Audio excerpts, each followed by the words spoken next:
નમો રિયંદાણમ, નમો સિદ્ધાણમ, નમો આયર્યાણમ, નમો વજ્રાયાણમ, નમો લોહે સૌવસાઉણમ, એસો પંચ નમકારો સૌવ પાવપણાસણો, મંગલાણમ ચ સૌવેસી બળમમ વૈ મંગલમ. મંગલમ ભગવાન વીરો, મંગલમ ગૌતમ પ્રભુ, મંગલમ સ્થૂલભદ્રાદ્યા જૈન ધર્મો સ્તુ મંગલમ. પ્રવચનનો વિષય છે માર્ગ ભૂલેલા જીવન પથિકોની પ્રતિબોધ કથા. આજથી 1245 વર્ષ પૂર્વે બનેલો 4 પ્રસ્તાવ અને 17,000 શ્લોકોની અંદરમાં ફેલાયેલો આ કુવલય માલા નામનો ગ્રંથ, ક્રોધ, માન, માયા, લોભ અને મોહ, આ 5 દોષોનું બનેલું આ એક વિશ્વ. દરેક વ્યક્તિનું વિશ્વ જગત, મનોજગત, ભાવ જગત આ 5 દોષોથી ખરડાયેલું છે, આ 5 દોષોથી ઘેરાયેલું છે. નાનકડા બાળકથી લગાવી વયોવૃદ્ધ વ્યક્તિ સુધીની તમે કોઈ પણ વ્યક્તિની મુલાકાત લો, દરેક વ્યક્તિના મનોજગતની અંદરમાં આ 5 દોષો કોઈ પણ ઓછે વત્તે અંશે આટા ફેરા કરતા હશે. નાના બાળકનો ક્રોધ નાના જેવો હોય, મોટાનો ક્રોધ મોટા જેવો હોય, રાજાનો ક્રોધ વધારે ભારે હોય, ગરીબ માણસનો ક્રોધ ભલે ગરીબ હોય પણ એ ક્રોધ તો છે જ. એટલે દરેક વ્યક્તિ આ 5 દોષોથી પ્રભાવિત છે, આ 5 દોષોથી ઘેરાયેલો છે. અને આ દોષો અનાદિકાળથી છે, એટલે એક ઝટકામાં પણ કાઢવા એટલા બધા સહેલા નથી. એ કાઢવા માટે ભીષણ પુરુષાર્થ, એ જાણવા માટેના રસ્તા, એના ઉપાય એ બધું જ આવા ગ્રંથ દ્વારા જાણવા માટે મળે છે. અને આ ગ્રંથ ઉપરનો આપણો સ્વાધ્યાય, એક ઓર વધુ સ્વાધ્યાય આપણો આજે થશે. કથા દ્વારા આખો ગ્રંથ આપણા સુધી પહોંચાડ્યો છે. અને કથાને જાણતા જાણતા જાણતા ત્યાં સુધી પહોંચ્યા. છેલ્લા કેટલા દિવસોથી વાત ચાલી રહેલી છે કે મહાવીર ક્ષેત્રની અંદરમાં બેઠેલા સિમંદર પરમાત્મા ભરત ક્ષેત્ર અને મહાવીર ક્ષેત્રની વચની અંદરમાં રહેલા 12 તફાવતો બતાવે છે. આખી કથા પરમાત્માના શ્રી મુખેથી 12 પરસદાની વચની અંદરમાં ગૌતમ સ્વામીજી ઇત્યાદિ સમક્ષ પરમાત્મા મહાવીર કહી રહેલા છે. કામ ગજેન્દ્રની આ કથા છે, જે ગત ભવની અંદરમાં કુવલયચંદ્ર કુંવરનો આત્મા હતો. એક ભવની અંદરમાં જે આવા પણ દોષોથી પરેશાન થયેલો હતો, આ ભવની અંદરમાં આ આત્મા મોક્ષમાં જવાનો છે. આ એનો છેલ્લો ભવ. પરંતુ નસીબદાર એવો છે, ભાગ્યનો બરિયો એવો છે કે એને જીવનની અંદરમાં 2 જીવન તીર્થંકર પરમાત્માના દર્શન થયા અને બંને પરમાત્માની સાથે માઉથ થ્રુ માઉથ સામ સામે વાતચીત થઈ. આટલા મહાન તીર્થંકર પરમાત્માની સાથે વાતચીત કરવી એ પણ બહુ મોટો લાભો ગણાય. એક ફેમસ વ્યક્તિ હોય, અતિ પ્રસિદ્ધ વ્યક્તિ હોય અને એ વ્યક્તિની સાથે વાત કરવા માટે મળે, આપણને કેવું એક ફીલ થાય. બસ એવું જ આપણને જાણીને થાય છે કે કેવો આ ભાગ્યવાન આત્મા હશે કે એને 2 તીર્થંકર પરમાત્માના સમવસણમાં જઈ અને પ્રભુની સન્મુખ બેસી અને પ્રભુની સાથે વાતચીત કરવાનો લાવો મળ્યો. અને પરમાત્મા કહી રહેલા છે કે આ જે તમને કામ ગજેન્દ્ર દેખાય છે એ ભરત ક્ષેત્રમાંથી આવેલો છે, ત્યાંની કાયા આટલી જ હોય. અને પછી જ્યારે સવાલ પૂછ્યો કે ભરત ક્ષેત્ર મહાવીર ક્ષેત્રમાં શું તફાવત છે, અને પરમાત્મા એ વાત બતાવે છે. આ વાત આપણે વિસ્તારથી એટલા માટે જાણીએ છીએ કે આપણે જે સમયની અંદરમાં જીવીએ છીએ, જે જગ્યાની અંદરમાં આપણે રહેલા છીએ, એ જગ્યા કેવી છે અને કેટલા બધા સાવધાન રહેવું પડશે. 8મા નંબરની અંદરમાં આપણે ગઈકાલે જોયું કે મહાવીર ક્ષેત્રની અંદરમાં એક તીર્થનું શાસન છે, એક અથ્થું શાસન, એક સમાન રીતે ચાલે. કોઈ મતભેદ નહીં, કોઈ મતમતાંતર નહીં, કોઈ અલગ અલગ વિચારસરણી નહીં, કોઈ અલગ અલગ અન્ય તીર્થિકો નહીં. શ્રીમંદર પરમાત્માનો એક છત્રી પ્રભાવ મહાવીર ક્ષેત્રની અંદરમાં ચાલે છે. જ્યારે ભરત ક્ષેત્રની અંદરમાં બહુ બધા, એટલા બધા કુતીર્થિકો નીકળી પડવાના એવું પરમાત્મા કહે છે. અને જીન શાસનમાં મતભેદ, અન્ય લોકોમાં મતભેદ, ખાલી શાસનની વાત એમ નથી, જેટલા પણ દુનિયામાં દર્શન છે, જેટલા પણ ધર્મો છે, જેટલા પણ સંપ્રદાયો છે, દરેક સંપ્રદાયની અંદરમાં કંઈ ને કંઈ વિવાદ, વાદ વિવાદ, કંઈ ને કંઈ મતભેદ, કંઈ ને કંઈ મતાંતર ચાલ્યા જ કરતા હોય. વિચારભેદ એટલા બધા ચાલે છે, એટલા બધા ચાલે છે.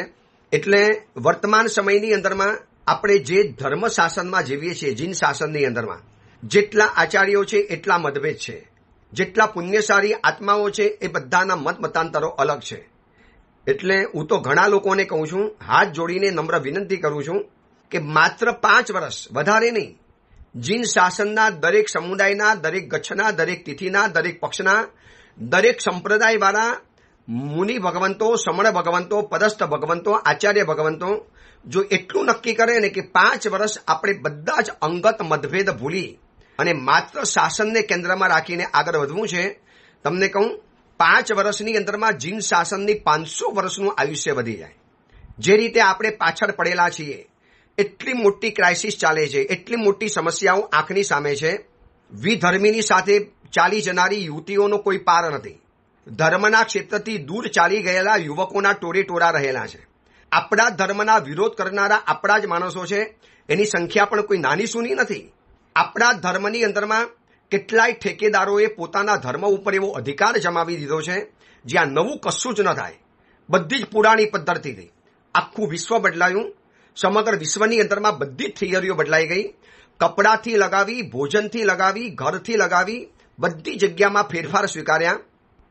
તો મૂળભૂત શાસનના સિદ્ધાંતોને અકબંધ રાખીને, એને ઊની આંચ લાવ્યા વગર, એને બિલકુલ છંછેડ્યા વગર, કોઈ પણ જાતની એની સાથે છેડછાડ કર્યા વગર જો શાસનને નવી રીતે અભ્યુદય કરવો હોય તો કેટલીક નવી પ્રણાલી, નવી સિસ્ટમો સ્વીકારવી પડશે. પણ આ ક્યારે બને? 5 વર્ષ માટે માત્ર ને માત્ર જીન શાસનને કેન્દ્રમાં રાખીને મુનિ ભગવંતો, પદસ્થ ભગવંતો, સૂરી ભગવંતો જો જીવે, શ્રાવકો તો સ્વીકારી લેવાના છે. એક સમાન રીતે જો આદેશ મળી જાય, એટલી મોટી સમસ્યાઓ આંખની સામે ઉભેલી છે. એક તો આપણી સંખ્યા જ ઘટતી ચાલી છે. સૌથી મોટી સમસ્યા તો ખાટલી ખોટ આ છે. શ્રીમંત પરિવારોને એક સંતાનથી વધારે સંતાન કરવા નથી. એને ઘરની અંદરમાં 5-10 નોકરો પોસાય, પણ એને ઘરની અંદરમાં એક સંતાનથી વધારે નથી પોસાતું. એક સંતાન ઉપર 10 સંતાન જેટલો ફોગટનો ખર્ચો કરી નાખશે, પણ ક્રમબદ્ધ રીતે 2 સંતાન, 3 સંતાન કરી અને શાસનની સેવા થઈ શકે છે એ વિચાર જ નથી આવતો. તો એક સમાન રીતે 5 વર્ષ સુધી એક સમાન રીતે સર્વ મુનિ ભગવંતો, એકે એક ઉપાધ્યાય ભગવંતો, મુનિ ભગવંતો, પદસ્થ ભગવંતો, સૂરી ભગવંતો, એ બધાને હાથ જોડીને કહેવાનું મન થાય કે પ્લીઝ ગુરુદેવો 5 વર્ષ બધું જ ભૂલી જાઓ. બધું એટલે કશું જ નથી ભૂલી જાઓ. 1 તિથિ, 2 તિથિ, કયો ગચ, કઈ થોય, કઈ સામાચારી, બધું ભૂલી જાઓ. સિદ્ધાંત પકડી રાખવાનો છે. મૂળભૂત જે 5 મહાવ્રતનો સિદ્ધાંત છે, જે મૂળ સિદ્ધાંતો છે, એમાં કશો છેડછાડ કર્યા વગર આવનારી પેઢી સુધી આપણે શાસન કેવી રીતે પહોંચાડીએ. ઘણા લોકો એ પણ નથી જાણતા કે આપણા જ વર્ગના માણસો અન્ય ધર્મની અંદરમાં દીક્ષિત થાય છે.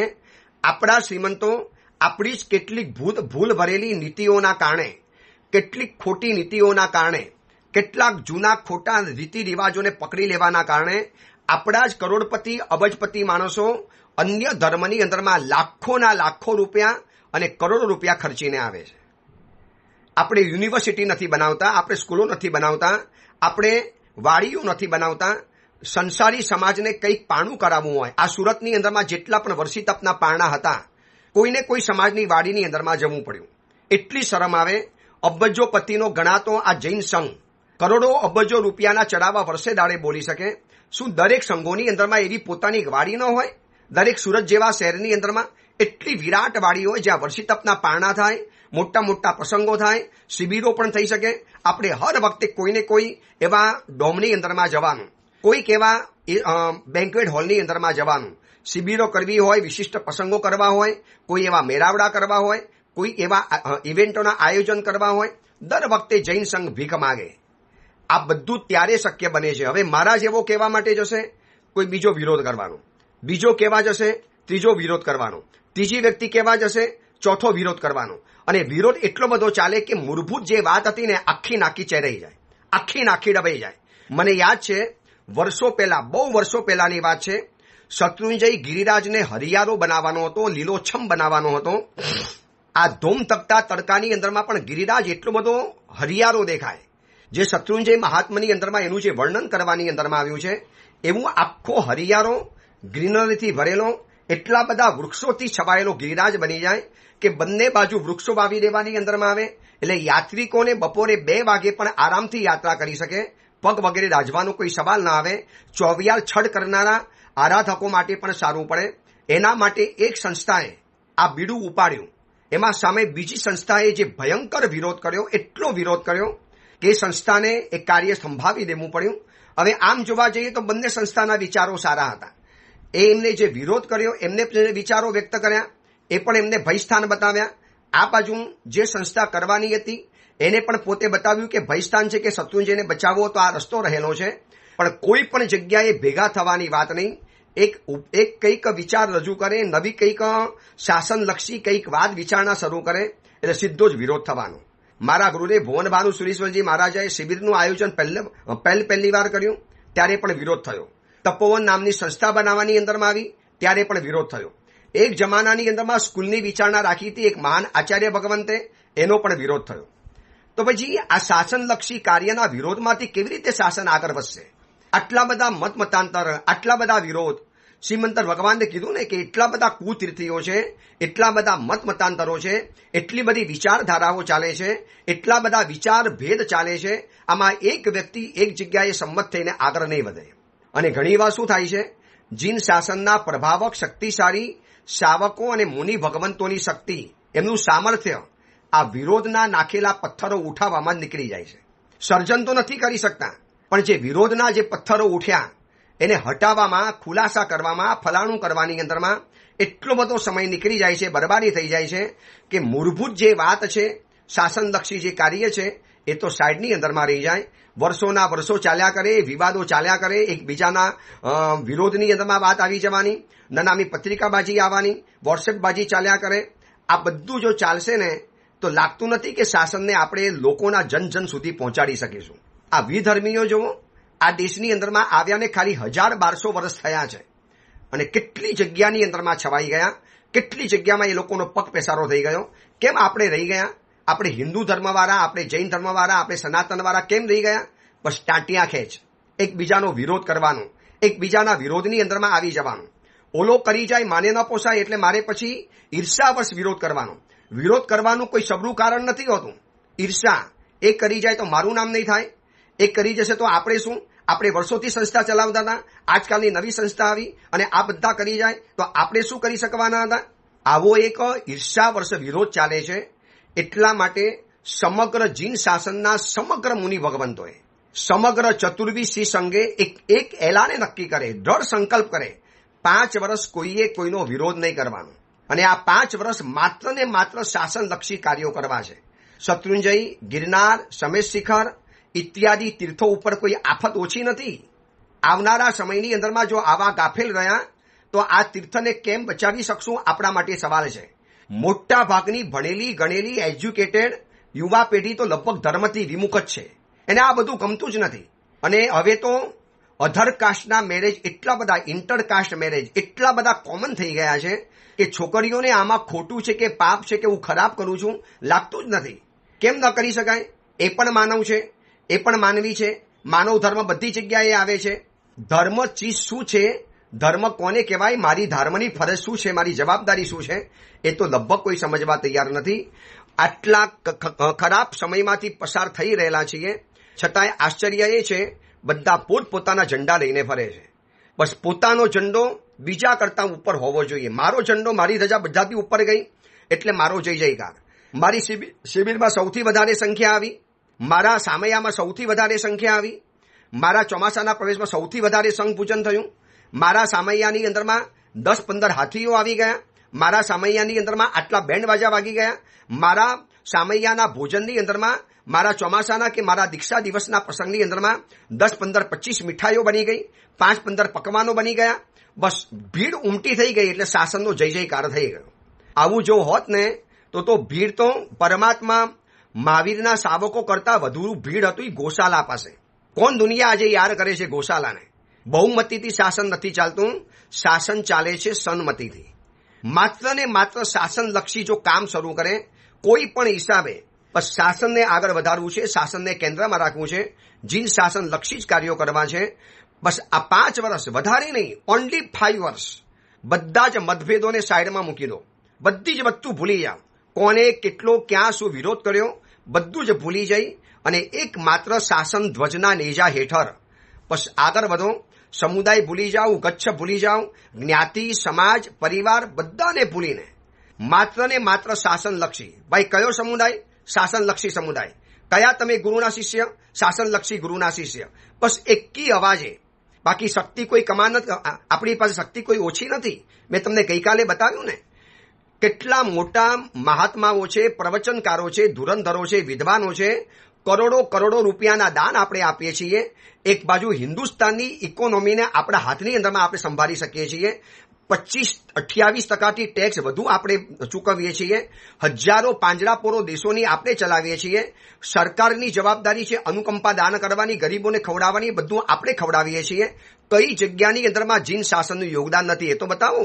ભૂકંપ આવ્યા, પાણીના પૂર આવ્યા કે કોઈ પણ કુદરતી આફત આવી, બધી જગ્યાની અંદરમાં જૈન મહાજન સૌથી પહેલું પહોંચી જાય.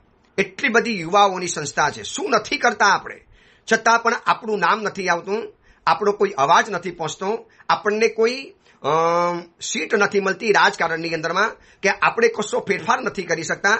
વારે તહેવારે આપણા મંદિરો તૂટે, તીર્થો ઉપર હુમલા થાય, મહાત્માઓ કાળધર્મ પામી જાય એક્સિડન્ટની અંદરમાં, આપણી દીકરીઓ વિધર્મીઓની સાથે બે રોકટોક ભાગી જાય, અને આવતીકાલે શાસન સંકટમાં આવવાનું, સંખ્યા બહુ સીમિતમાં આવી જવાના, અને જે સમાજની સંખ્યા, જે જ્ઞાતિની સંખ્યા જો સીમિતમાં આવી ગઈ, એ સમાજને નષ્ટ થતા બહુ સમય નથી લાગતો. આ પારસી સમાજ અત્યારે બહુ અલ્પમતીની અંદરમાં આવી ગયો છે. એટલે આજે આ વધારે વિસ્તાર એટલા માટે કરું છું કે કોકના હૃદયમાં આ વેદના જાગે, અને બધા જ મહાત્મા એક સાથે સર્વાંગી રીતે આટલું નક્કી કરી દઈએ, 5 વર્ષ કોઈ વિરોધમાં આવ્યા વગર શાસનલક્ષી કાર્ય કોઈ પણ કરતા હોય એના સપોર્ટની અંદરમાં આપણે ઉભા રહેવાનું. એકબીજાના વિચારો મંગાવો. લાગે કે આ શાસનલક્ષી જ કાર્ય છે તો આ સમુદાય નહીં જોવાનો, ત્યાં વ્યક્તિ નહીં જોવાની, ત્યાં ઈર્ષાવસાત કશું નહીં વિચારવાનું, અને જે કરી રહેલા છે એને ઓનલી સપોર્ટ, બસ. અને એને સપોર્ટ એટલે શાસનને સપોર્ટ છે. અને ભગવાન મહાવીરના શાસનની જો આટલી મોટી સેવા આપણે કરી જઈએ ને, સોનાની મૂર્તિ ભરાવા કરતા, રત્નના જિનાલયો બનાવવા કરતા, આ 5 વર્ષ ચૂપચાપ શાસનલક્ષી કાર્ય કરવામાં વધુ પુણ્ય દેખાય છે. પણ હવે કોઈ એવા વિશિષ્ટ પુણ્યશાળી નથી કે જે આ બધી વાતો ખોલી નાખે. બાકી સૌથી ગંભીર સવાલ છે, આપણી જૈનોની જનસંખ્યા ઘટવા માંડી છે, અને એમાં આપણી દીકરીઓ વિધર્મીઓની સાથે કલ્પના પણ ન કરી શકાય એટલી મોટી સંખ્યામાં છોકરીઓ ગઈ છે. એટલી મોટી સંખ્યાની અંદરમાં ખાલી વિધર્મીઓની વાત કરું છું, અન્ય ધર્મીઓની વાત છોડો. વારે તહેવારે પ્રસંગો, બનાવો, દ્રષ્ટાંતો સાંભળવા માટે મળે છે. ક્યારેક તો કાન બંધ કરી દેવા પડે, ભાઈ નથી સાંભળવું, આ સાંભળી નથી શકાતું, નથી જોઈ શકાતું, સુધારો નથી કરી શકતો, જાતને નપુસંગ માનવી પડે છે. આના કરતા ભાઈ સમાચાર ન આપો, જેને જે કરવું એ કરવા દો. આપણે શું કરવાના હતા, બધાને જો વિરોધ જ કરવો છે, પોતપોતાની દુકાનો ચલાવી છે, પોતપોતાના મત મતાંતરોમાંથી આગળ નથી વધવું, તો પછી આ દુનિયા કેવી રીતે આગળ વધશે, કેવી રીતે આપણે આગળ વધીશું? ચલો, જે છે તે છે. આ તો વેદનાની વાત કરી છે. કોઈને ખોટું લાગે તો મારા હાર્દિક મિચ્છામી દુક્કડમ છે, પણ શાસનલક્ષી બનવું જો પડશે, હવે કોઈ સવાલ નથી. લડતી ઝઘડતી આ દુનિયાને એક દિન મહાવીરે ચિંધ્યા રાહે જવું પડશે ભાઈ. હવે એ બધા મત મતાંતરો ભૂલવા પડશે. પછી એ 5 વર્ષ ભૂલી જઈશું ને પછી જે વિચારણાઓ થશે, 5000 અને 5500 વર્ષ સુધી આ શાસન જે અવિચ્છિન્ન ચાલવાનું, કેટલી મોટી સેવાનો આપણને લાભ મળી શકે એમ છે. આ તો પરમાત્માએ કીધું, માટે તમને વાત પહોંચાડું છું, વેદના પહોંચાડું છું કે પ્રભુ શ્રીમંતર પરમાત્મા કહે છે કે અહીં મહાવીર ક્ષેત્રની અંદરમાં એક તીર્થવાળા છે, અને ભરત ક્ષેત્રની અંદરમાં બહુ બધા તીર્થવાળા છે. 9મા નંબરમાં પરમાત્મા બતાવે છે કે અહીંયા મહાવીર ક્ષેત્રના જીવો સરળ પ્રકૃતિવાળા, અને ભરત ક્ષેત્રના જીવો થોડી વક્ર અને જળ બુદ્ધિવાળા, થોડી વાંકી પ્રકૃતિવાળા. સરળ પ્રકૃતિવાળા જીવો એટલા માટે કહેવાય કે એને છે ને સીધી વાત સ્પર્શી જાય, કોઈ આંટી ઘૂંટી નહીં, કોઈ બીજો વિચાર નહીં, બસ એને લાગ્યું કે આ સારું છે એટલે સીધી સંમતિ આપી દે. આ સરળ જીવો કહેવાય. પણ વક્ર જીવો હોય એટલે શેના માટે કરવાનું, કોણ કરે છે, આપણું એમાં નામ આવશે કે નહીં આવે, અમારું પણ એમાં યોગદાન છે, તમારે આમ પણ કરવું પડશે. બસ માત્ર પોતાનો સ્વાર્થ વિચાર કરવાનો, અંગત વિચાર કરવાનો, અને બીજું કશું જ ન વિચારી શકે. બસ આ જ પ્રમાણે સરળતા લગભગ જોવા માટે ઓછી મળે છે વર્તમાન સમયની અંદરમાં. સાધુઓની વાત ગણો, સાધ્વીજીવ ભગવંતોની વાત ગણો, સાવક સાવિકાઓ ગણો, સંઘના ટ્રસ્ટીઓ ગણો, આગેવાનો ગણો, સંઘના મોવડીઓ ગણો, સંઘના મોભીઓ ગણો, સંઘના આગેવાનો ગણો, સંઘના અગ્રણીઓ ગણો. જે કહેવું હોય તો કે, જે નામ આપવું હોય એ, પણ સરળતા બહુ ઓછી જોવા માટે મળે. સરળતા એટલે બસ મહાત્મા આવ્યા, મહાત્માએ કીધું છે માટે કરી લેવાનું. ભાઈ શાસનના હિત માટે કહે છે, પોતાના અંગત હિત માટે નથી કહેતા. તમે તપાસ કરી લો, તમને લાગે કે નહીં શાસનનું હિત છે આમાં કોઈ એમનું હિત, કોઈ એમાં એમનો પોતાનો અંગત સ્વાર્થ નથી. માત્ર ને માત્ર શાસનની વિચારણા માટે કરે છે, તો એ વાતને સ્વીકારતા એ સેકન્ડ પણ ન લગાડે. આ કહેવાય છે સરળતા. પરિવારમાં પણ જો સરળતા લગભગ ગાયબ થઈ ગઈ. વક્ર અને જળ પ્રકૃતિવાળા બની ગયા. બધી જગ્યાએ બુદ્ધનો ઉપયોગ વધુ કરવાનો. હૃદયથી જીવે આ સરળ કહેવાય, અને બુદ્ધિજીવી જે હોય એ હંમેશા વક્ર અને જળ હોય. એને ઉલટી વાતો જ દેખાય, એને સીધી વાત ક્યારે દેખાશે જ નહીં. એને સીધી વાત ક્યારે પકડવા પણ નહીં આવે. એને હર હંમેશ ઉલટી વાતો જ યાદ આવવાની, ઉલટી જ વાતો એના પકડની અંદરમાં આવવાની. તો શ્રીમંતર પરમાત્મા કહે છે કે ભરત ક્ષેત્રની અંદરમાં વાંકી મતીવાળા એટલે કે વક્ર અને જળ જીવો છે, જ્યારે ભરત ક્ષેત્રની અંદરમાં સરળ પ્રકૃતિવાળા જીવો છે. સીધા સરળ માણસો નદીના પ્રવાહની જેમ એક સરખા પ્રવાહની અંદરમાં ચાલ્યા કરે. જ્યારે આપણે આ ભરત ક્ષેત્રની અંદરમાં સહેજ પણ તમે કામ કરાવવું હોય ને, ગવર્મેન્ટમાં પણ જુઓ, તમે એક ફાઇલ ક્લિયર કરાવવા ગયા હો, આજે નહીં કાલે આવજો, આ સાઇન બાકી છે, આ કાગળ લાવવાનો બાકી છે, આજે પેલા સાહેબ નથી આવ્યા, આજે આ નથી આવ્યા, આજે ફલાણા નથી આવ્યા, એટલા બધા ઊંચા નીચા નખરા કરાવડાવે. એમ લાગે કે ભાઈ તમે કામ કરવા બેઠા છો કે શેઠાઈ કરવા બેઠેલા છો. આ કે મારા ખાતામાં નથી આવતું, તમે પેલા ખાતાવાળા પાસે જાઓ. ઓલો ખાતાવાળો કે મારી પાસે નહીં, પેલા ખાતાવાળા પાસે જાઓ. આ બાય ચાણી કરતા એટલા મોટા ચક્કર મારવા પડે, કારણ કે સરળતા નથી. સરળ જીવો હોય ને તો વિચારી લે ભાઈ મારી આ જ ફરજ છે, મારે આ જ કામ કરવાનું હોય. એમાં ધક્કા પણ ન ખવડાવવાના હોય, લાજ રૂશ્વત પણ ન લેવાની હોય. આ તો મારું કામ છે, મારે કરી જ લેવાનું છે. આજે એવા કેટલાય સરળ મહાત્માઓ છે, ચોમાસાની વિનંતી કરવા જાઓ એટલે એક ઝાડકે હા પાડે. અથવા તો કેટલાય મહાત્મા તો શું કહે છે, ભાઈ શું કામ ગાડીના ભાડા ખર્ચીને આવો છો, ચોમાસું કરવાનું છે, નક્કી છે, શહેરમાં આવું ત્યારે મને મળી લેજો. આવા સરળ મહાત્માઓ છે. પણ ક્યારેક શું થાય છે, આવી સરળતાની સામે સરળતા નથી દેખાતી. ટ્રસ્ટીઓ કે આવા મહાત્મા સારા, પછી મળવા પણ ન જાય, પૂછવા પણ ન જાય, અને મહાત્મા જે કે કરવા પણ તૈયાર ન થાય. ત્યારે પછી મહાત્માને થોડુંક બીજું કંઈક કરવું પડતું હોય છે. એટલે મજબૂરી કા નામ મહાત્મા ગાંધી હે. પણ સરળતા એ મહાવીર ક્ષેત્રમાં છે, અને ભરત ક્ષેત્રની અંદરમાં બહુ અલ્પ જીવો સરળ થવાના. બધા જ આવા થવાના છે એવું ભગવાન નથી કહેતા, પણ મોટા ભાગે બહુધા જીવો આવા થવાના. પછી 10મા નંબરની અંદરમાં પરમાત્મા બતાવે છે, શ્રીમંતર પરમાત્મા, કે મહાવીર ક્ષેત્રની અંદરમાં શાશ્વત મોક્ષ માર્ગ છે, અને ભરત ક્ષેત્રની અંદરમાં અશાશ્વત મોક્ષ માર્ગ છે. આપણે શાશ્વત મોક્ષ માર્ગમાં નથી, અશાશ્વત મોક્ષ માર્ગ છે. અહીંયા આરા બદલાયા કરે. પહેલો આરો આવે, બીજો આરો આવે, ત્રીજો આરો આવે, ચોથો આરો. આપણે અત્યારે 5મા આરાની અંદરમાં છીએ. આનાથી વધારે ભયંકર 6થો આરો આવવાનો. 6થા આરામાંથી વરી પાછો 6થો આરો આવવાનો, વરી પાછો 5મો આરો, વરી પાછો ચોથો, 3, 4, 2, 1, વરી પાછું 1, 2, 3, 4, 5, 6.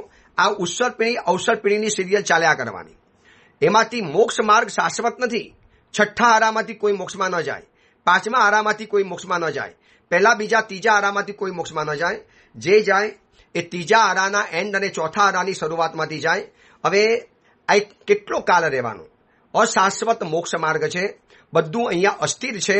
મનના ભાવ પણ અસ્થિર, ધર્મ કરવાની વિચારણા પણ અસ્થિર.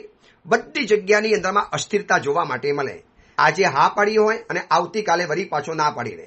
આજે ના પાડી લે, આવતીકાલે વરી પાછો હા પાડી લે. આવી ગોળ ગાડી ફર્યા કરે, કારણ કે અશાશ્વત મોક્ષ માર્ગ છે. જ્યારે મહાવીર ક્ષેત્રની અંદરમાં કાયમ માટે ચોથો આરો, કાયમ માટે હર હંમેશ તીર્થંકર પરમાત્મા ત્યાં હોય જ. 20 વિહરમાન 20 વિજયની અંદરમાં હોય. એ તમે નકશો જોયો હશે. વચમાં મેરુ પર્વત છે, આજુબાજુની અંદરમાં 20 વિજયો છે, અને એની અંદરમાં 20 વિહરમાન કાયમ માટે હોય. આપણા ભરત ક્ષેત્રમાં છેલ્લા અંતિમ તીર્થંકર પરમાત્મા મહાવીર થયા. 5મા આરામાં નહીં થવાના. 17,500 વર્ષ બાકી છે આ 5મા આરાના. 6થો આરો આવવાનો તીર્થંકર પરમાત્માની. પહેલા બીજા ત્રીજા આરાની અંદરમાં નહીં, ત્રીજા આરાના એન્ડની અંદરમાં તીર્થંકર પરમાત્માનો જન્મ થાય, અને પછી આગળ ચોથા આરામાં તીર્થંકર પરમાત્મા થાય. પછી વળી પાછો 5મો આરો આવે એટલે સ્ટોપ થઈ જાય. આવું ઉત્સર પીઢી અવસર પીઢીમાં સમજી લેવાનું. આ રીતે અસ્થિર મોક્ષ માર્ગ છે.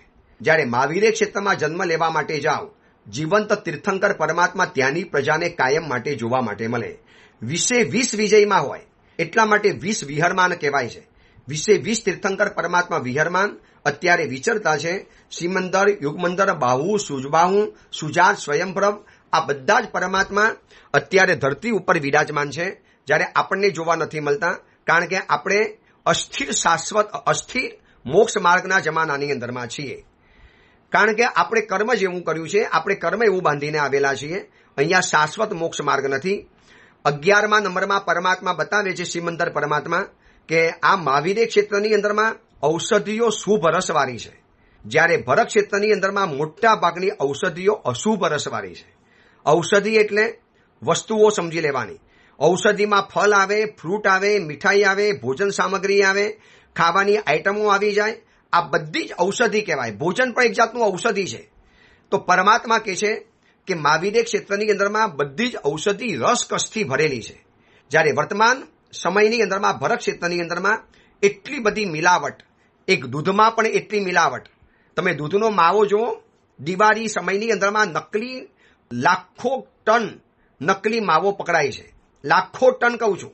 નકલી દૂધના તો કેટલાના કેટલા ભંડારો પકડાઈ ગયા. નકલી બધી વસ્તુઓ પેટની અંદરમાં જાય, કેન્સર કરે. નકલી ભાત, નકલી મસાલા, અલે વાસક્ષે પણ નકલી આવે. દેરાસરમાં ઘસવાનું ચંદન પણ નકલી આવે. એનો સુખરનો ટુકડો પણ નકલી આવે. એટલે નકલી અસલીની એટલી બધી ભેરસેર ચાલે છે આ હિન્દુસ્તાનની અંદરમાં, કે આ ભરત ક્ષેત્રની અંદરમાં.